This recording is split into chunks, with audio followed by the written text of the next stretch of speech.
Good morning. I'm James Mallory. I'm the chairman of the Iredell County Board of Commissioners. On behalf of the entire Board of Commissioners, on this Thursday, April the 16th, I'd like to give you an update on how things are progressing in Iredell County relative to the COVID-19 measures and the status that we have throughout the county.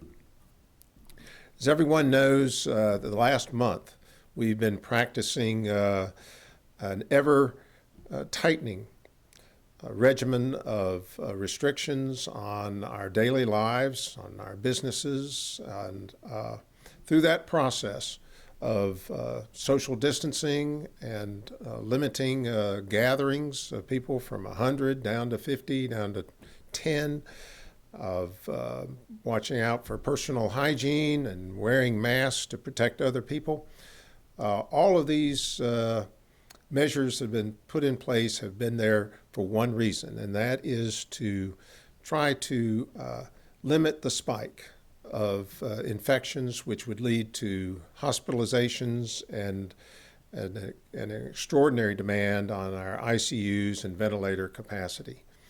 2 weeks ago, the governor issued a stay-at-home order, and at this point, I am pleased to be able to report that in Iredell County, we have, I believe, met that objective of limiting the spike and starting to bend the curve. The numbers that we're dealing with at this point, as of today, are we have had 71 infections that have been confirmed. And once again, these are confirmed, that we have many more out there of people who have been infected but not tested because their symptoms were mild enough, or they didn't require any hospitalization, or they weren't even aware that they were infected. So this is the tip of the iceberg, but it is an indicator. There was a great deal of concern about overwhelming our hospital capacity, particularly being in the region of the Charlotte metro area, where in Mecklenburg County, as of today, there are over 1,000 cases of confirmed COVID-19 infections. But we've been able to maintain a relatively low rate compared to a number of other counties. If we go back to the first infection that we had in mid-March, that first week, we went from 1 person to 8 infected, and that's about 1 per day infection rate.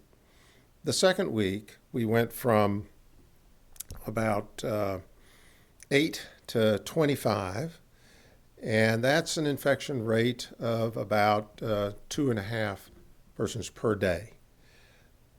After the governor's stay-at-home order went into effect the end of March, we saw that the infection rate indeed was on track to increase rather significantly.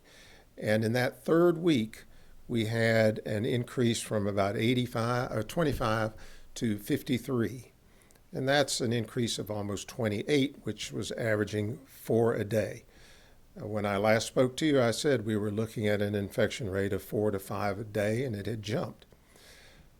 Because of the efforts that you've made to socially distance and take care of business in a responsible way, indicating a personal responsibility on behalf of all of the citizens of Iredell County, this past week, while our numbers have increased from 53 to 71, the 18 additional represents a increase of about 2.5 again. So the rate has gone down from 4 per day to about 2.5 per day. Now, 1 week does not make a trend.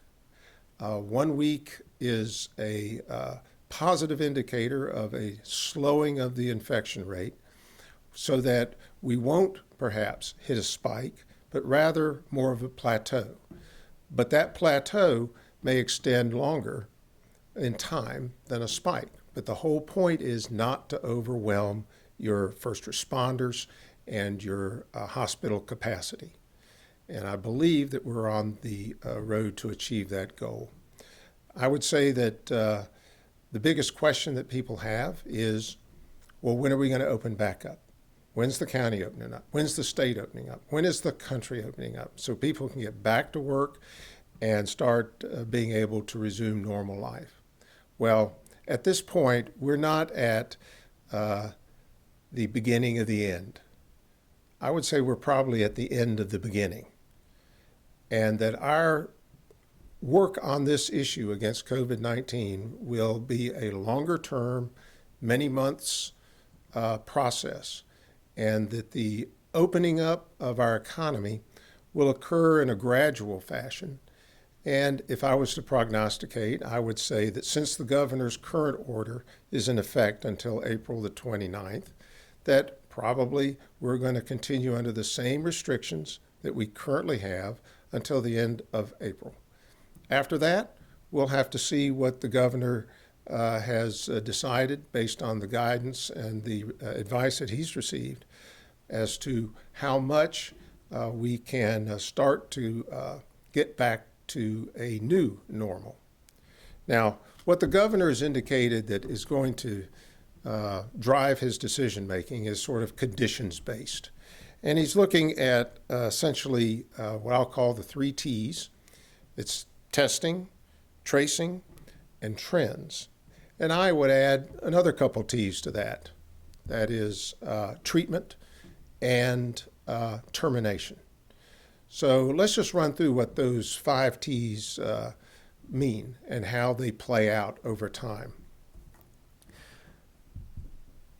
If the infection rate is dropping off significantly, then we can start to return to normal. But the problem is that only about, at best, I think, around 5% of the population may have been exposed. So we have 95% of people out there who are still vulnerable to picking up this virus. Now, what's been shown to be effective in terms of keeping the virus from coming back or dealing with it on the front end is an aggressive testing program. Now, that's what we did not have back in January and February. We didn't have the testing capabilities. We didn't have the reagents necessary to do the analysis of the tests. We just did not have those protocols in place or the equipment or the PPE that was necessary to conduct the kind of tests that were in the inventory at the time. Now, the great thing is necessity is the mother of invention. And a lot of great minds and a lot of great companies have been working hard at coming up with lots of different options relative to testing. What you're seeing is, as time goes on, more and more tests that not only are able to be giving you the results within a day or 2 days, or in some cases, a matter of an hour, but tests which do not involve the aggressive swabbing and the need for a medical personnel to have to be wearing PPE and going through masks and gowns through that whole process. We're going to get to a point, I believe, where it's just going to be a matter of spitting into a cup and then having that analyzed. And that doesn't require anybody getting gowned up on the analysis side. So when we get to that point, we need to have a robust testing capacity that we can roll out at the first sign of any kind of resurgence of this virus. In addition to testing for diagnostic purposes, you also want to test for antibodies. Who do we have out there in the population that's actually been exposed and can then be in the workforce or not have to be socially isolated in the instance that someone in their family perhaps has been exposed. So an antibody test is going to be important. What we don't know is what kind of immunities are actually conferred upon somebody having been exposed previously. Could have been, depends on the amount of the exposure, how symptomatic they were. It could be 3 months, 6 months, a year. It could be not at all. We just don't know enough about this virus and immunity to it yet. But in addition to testing, the key is tracing and doing contact tracing of people that have been infected and find out who they've come in contact with. That way you can isolate who has been exposed, and they can then individually be isolated for a 14-day period and not transmit the virus to other people without knowing that they're doing so. That is the key. That's been shown to be effective in several other countries, and that's accepted across the world as how to be able to stay ahead of the game on the next round if that comes. Finally, trends. The United States is a large country, many different geographic and demographic differences, and North Carolina is no different.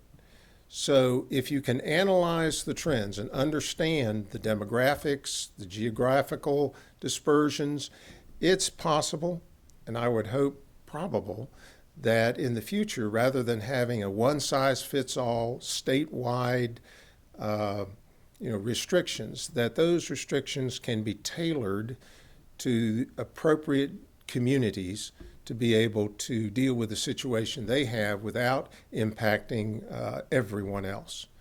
So that trend analysis is going to be very important, and that's going to be done at the state level. But the trends are going to be determined by how we individually react. If we're not reacting appropriately, the trends aren't going to be favorable, and then we are subject to greater restrictions going forward with the economic pain associated with that. Now, those are the 3 T's that the governor is going to be looking at. I would suggest that there's an additional 2 T's, as I mentioned, and one is the treatments available. If you can have a treatment that's therapeutic, and that's being worked on clearly, then the chances of an individual progressing to an acute stage where they require hospitalization or they require going to an ICU or being on a ventilator, that may be lowered. And if you can, through therapy, lower the intensity of the disease, then you can avoid some of these peaks that we're talking about. And finally, termination. To ultimately drive the stake through the heart of this virus, you have to have an effective and widespread application of a vaccine. We don't have that. It takes months, if not years, in some instances, to develop an effective vaccine. I hope that we're only talking about months. But when you do have a vaccine, then you can get what they call the herd immunity, where the majority of people are resistant, just like the flu vaccines. Although the flu vaccines are a little bit of guesswork based on strains that appear and reappear, this is a very specific virus, and hopefully it doesn't mutate significantly, and that once a good vaccine is found, it will be effective for everyone. So, bottom line is, if I were to prognosticate, by the end of the month, the governor will be looking at all of these metrics and listening to his advisors and look at the best way to start to unwind some of these restrictions. Exactly where he's going to draw the line, we'll just have to stay tuned. As I mentioned in some previous videos, this is like an army campaign, in my view, very similar to the campaign in Europe following the invasion of Normandy. And we are probably in that breakout phase. We have had some initial success in breaking through some lines. And now it's time to exploit that breakthrough, to race across France like Patton's Third Army did on the way to Berlin. But we can't assume that's going to happen. we have to continue to lean forward in the foxhole, as we say in the Army. We've got to continue to bear down on our personal responsibility and following these guidelines until we're given the all clear to be able to relax them. And if we do that, I believe that we will achieve our objective and, in the process, be prepared for that counterattack, like the Germans did in the Battle of the Bulge. If we're not prepared, then we're going to rinse and repeat this whole cycle, which none of us wants to do. There's no reason for us to have to choose between lives and livelihood. The second time around, if there is one, we need to be prepared. So stay tuned.